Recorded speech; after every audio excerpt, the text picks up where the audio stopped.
Uma das ideias que eu mais defendo nesse canal é o anarcocapitalismo, que é um sistema onde existe uma lei de propriedade privada que determina quais pessoas têm o direito de usar quais recursos escassos, incluindo seu próprio corpo. Por exemplo, se eu sou o dono do meu próprio corpo, significa que o meu corpo é minha propriedade, significa que eu tenho o direito exclusivo de usar esse recurso escasso, seja o meu corpo ou qualquer outra propriedade, meu microfone, minha câmera. Cada recurso escasso pode ser apropriado, ele pode passar a ter um dono que passa a ter o direito exclusivo de usar esse recurso escasso. E essa lei de propriedade é a lei do anarcocapitalismo. O anarcocapitalismo nada mais é do que uma sociedade que funciona com base nessa lei, onde essa lei não é relativizada, a sociedade como um todo aceita, ou predominantemente, você pode ter bandidos, criminosos que não aceitam essa lei e que não seguem essa lei, mas ela é predominante na sociedade e basicamente é isso que é o anarcocapitalismo. Hoje essa lei não é predominante, porque o Estado reserva a si próprio o direito de restringir a sua propriedade, de violar a sua propriedade. O Estado sistematicamente viola o direito de propriedade e, por isso, uma sociedade que segue a lei de propriedade necessariamente é uma sociedade sem Estado. Agora, muitas pessoas me perguntam como é que eu provo que essa lei é correta, por que que eu deveria seguir essa lei, por que que eu deveria aceitar esse sistema e não outro sistema, e não o Estado, por exemplo. Então eu vou explicar filosoficamente por que eu considero essa lei a lei correta e a única lei que poderia ser correta. Primeiro nós temos que entender o que é uma lei.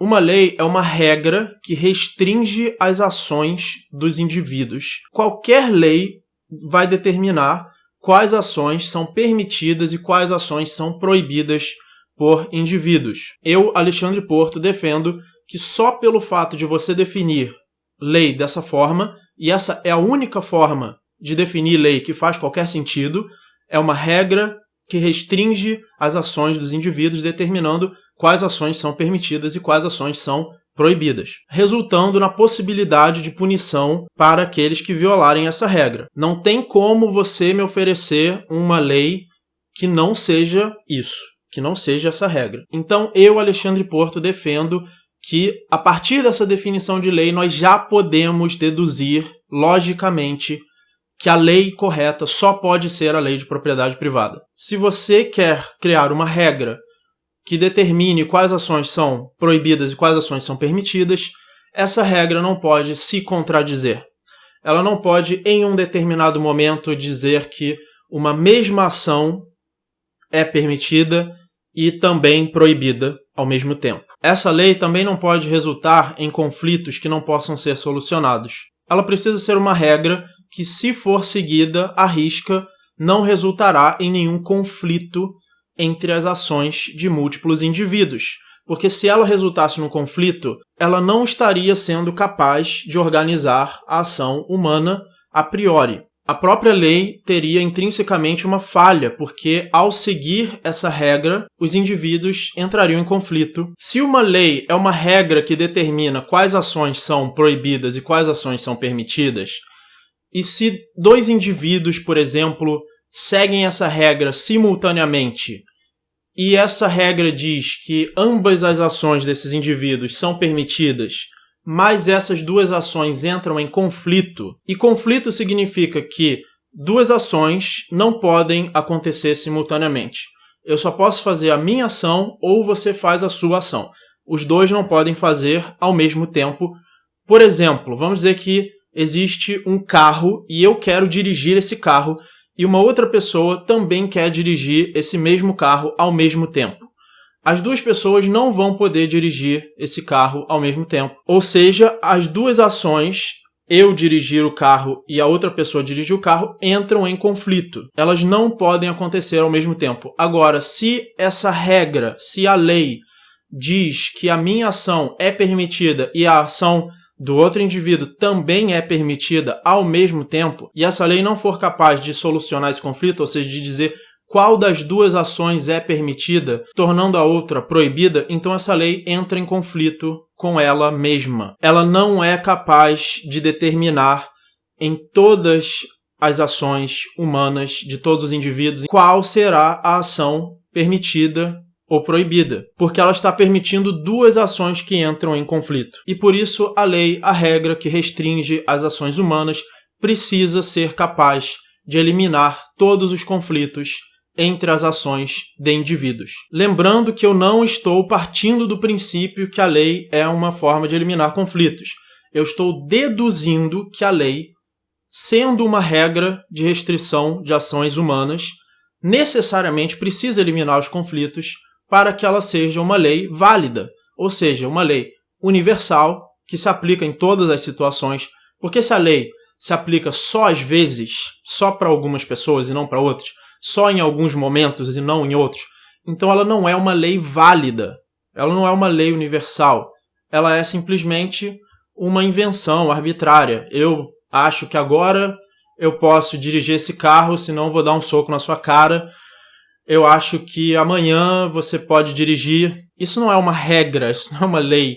Isso é uma invenção. Você tirou da sua cabeça que agora você pode fazer isso e outra pessoa não pode fazer a mesma coisa, ou que em momentos diferentes pessoas podem fazer coisas diferentes. Para uma regra ser válida, ela precisa ser universal, ela precisa se aplicar em todos os momentos para todos os indivíduos igualmente. Então, eu estou deduzindo que a lei, para ser válida, precisa eliminar os conflitos, senão ela vai se contradizer e vai ser inválida. Então, nós precisamos descobrir o que a lei precisa para conseguir eliminar conflitos. Nós precisamos descobrir por que existem conflitos na ação humana. Então, nós precisamos entender a estrutura básica da ação humana, que é o indivíduo usa meios para alcançar fins. A ação em si é o uso do meio. Então, se eu, usando um meio para alcançar o meu fim, impeço outra pessoa de usar o meio dela para alcançar o fim dela, isso significa que existe uma escassez. Ou seja, as duas pessoas, na verdade, estão tentando usar o mesmo meio. Por isso é que uma ação impede a outra. Por exemplo, no caso do carro, o meio da ação humana é o carro. Eu não posso dirigir o carro ao mesmo tempo que outra pessoa, porque o carro é um meio escasso da ação humana. Se o carro não fosse um meio escasso, se ele fosse superabundante, haveria uma quantidade superabundante de carros. Eu poderia pegar um deles para mim e essa outra pessoa poderia pegar outro para ela.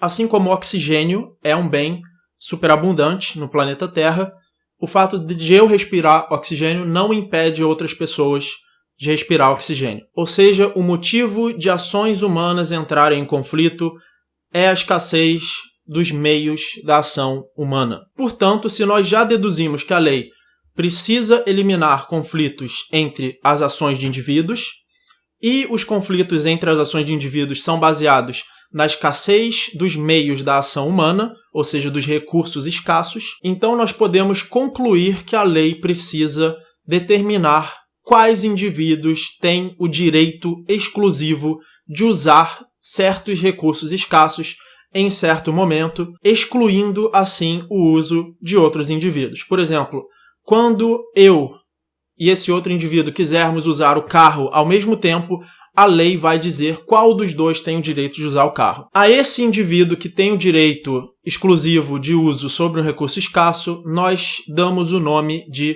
dono ou proprietário. Se eu for o dono do carro, o proprietário do carro, então eu tenho o direito de dirigir o carro e não o outro indivíduo. Se ele for o dono ou proprietário do carro, então ele tem o direito de dirigir o carro e eu não. É assim que a lei pode restringir as ações humanas e eliminando conflitos, determinando proprietários para os recursos escassos. E é daí que vem a lei de propriedade. É por isso que, se você quiser uma lei válida para justificar as ações humanas em sociedade, determinando quais ações são permitidas e quais ações são proibidas, é por isso que essa lei precisa ser a lei de propriedade privada, determinando que existem donos para os recursos escassos, determinando que esses recursos escassos precisam ser apropriados, ou seja, você se apropria deles, você se torna o dono deles, e a partir daí você tem o direito de usá-los, você tem o direito também de transferir a propriedade sobre esses recursos para outra pessoa, ou seja, dá-los para outra pessoa. Você tem o direito de vendê-los, ou seja, de trocar a minha propriedade pela sua propriedade. E se essa lei for sempre seguida, não estou dizendo que ela vai ser sempre seguida, mas se ela fosse seguida, ela resultaria na ausência de conflitos entre as ações humanas. Ela resultaria numa regra que pode determinar todas as ações permitidas e proibidas entre indivíduos em sociedade. Se esses indivíduos seguirem essa lei, ela vai resultar em 0 conflitos. Ou seja, ela é uma regra válida, uma regra que é coerente, universal, sempre se aplica em todas as situações, para todos os indivíduos. E essa é a minha explicação filosófica do porquê a lei de propriedade privada é a única lei que pode ser válida. E, portanto, essa é a minha defesa filosófica do anarcocapitalismo, que é exatamente isso. O funcionamento da sociedade com base na lei de propriedade privada. Lembrando que a lei não é um dever moral. Eu não considero a lei um dever moral. Eu considero apenas que a partir do momento que você propõe uma lei, a partir do momento que você propõe uma forma de restringir a ação humana, através de uma linguagem, através de proposições, onde você expressa com a sua linguagem que tal ação é permitida ou tal ação é proibida, a partir do momento que você deixa de ser um animal, a partir do momento que você deixa de seguir a lei da força, a lei da selva, e você passa a usar a sua linguagem para dizer que certas ações são permitidas e certas ações são proibidas. Se você quiser que essa sua regra seja válida, pela lógica, vai ter que criar uma lei válida que se aplique em todas as situações, que determina quais ações sempre são permitidas ou proibidas. E o único jeito de você fazer isso de forma válida é a propriedade privada. Assista outros vídeos na playlist Anarcocapitalismo, financie meus vídeos teóricos de economia através do Apoia-se, que está na descrição, ou faça doações através de Bitcoin para o canal. Muito obrigado e até o próximo vídeo.